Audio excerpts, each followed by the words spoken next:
Bonjour à tous, donc aujourd'hui je voulais vous parler du ROI des campagnes publicitaires. Souvent on se pose la question de savoir si l'achat média, la publicité en ligne est rentable ou non.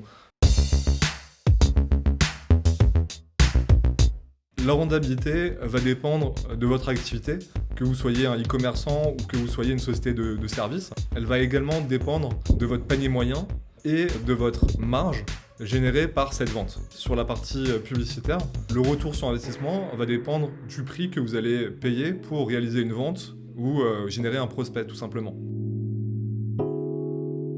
Si je prends le cas du e-commerce, on va distinguer généralement deux phases. Une phase sur laquelle on va pouvoir comparer des leviers entre eux, des campagnes entre elles, et mesurer l'efficacité des campagnes de manière indépendante. Et une seconde phase dans laquelle on va chercher un certain niveau de rentabilité. Lorsqu'on parle d'une activité de service, l'acte de vente se réalise généralement hors ligne. Donc la rentabilité est difficilement mesurable directement après la génération d'un prospect. Elle sera plutôt mesurable à horizon 30 jours, ou même 3 mois, 6 mois, 1 an, en fonction du type de service que vous vendez et du temps de closing nécessaire pour générer la vente. Pour 1 euro dépensé, je génère 3 euros de revenus. C'est souvent ce qu'on nous demande en termes de rentabilité court terme pour des e-commerçants.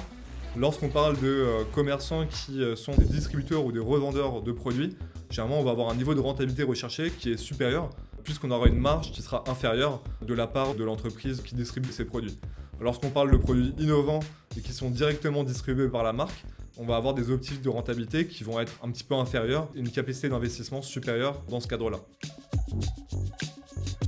Un des éléments qui va aussi déterminer la rentabilité, ça va être le prix du produit ou du service. Ce qu'on va essayer de faire de ce côté-là, ça va être effectivement augmenter le panier moyen. Chaque commerçant et chaque prestataire de service doit à la fois optimiser son achat média, mais à la fois optimiser son service et son offre de produits pour augmenter la valeur de son panier.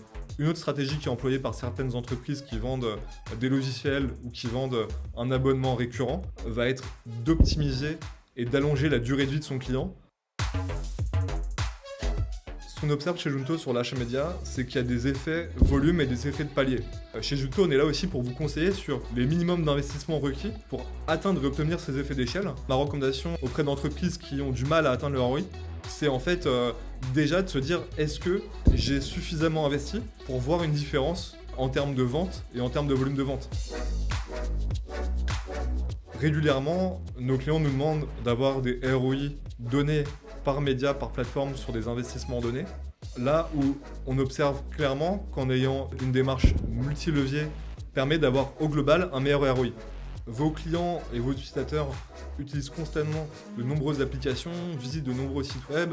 C'est l'ensemble de ces points de contact qui va vous permettre d'avoir une rentabilité plus importante que si vous êtes uniquement présent à un seul endroit et finalement vous avez qu'une seule chance pour être le plus rentable possible.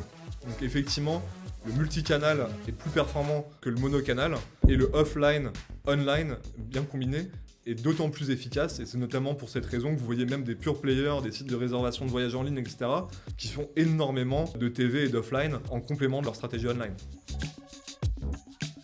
Pour conclure, il faut privilégier le multicanal. Il faut avoir un investissement média suffisamment conséquent pour avoir de l'impact. Il faut travailler activement sa stratégie de pricing et avoir un panier moyen suffisamment important afin que le ROI soit également cohérent avec le coût de l'achat média. Et il faut en plus de ça avoir un nombre de créas et de visuels qui permettent d'A/B tester différentes approches en termes de communication. Je sais que ça peut toujours être un petit peu délicat de fixer soi-même ses objectifs de ROI et d'avoir une vision précise sur le pricing, le coût d'achat média, par levier, le type de campagne. N'hésitez pas à m'envoyer un message ou à nous appeler directement, sinon on en reparlera lors de prochaines vidéos. Merci beaucoup.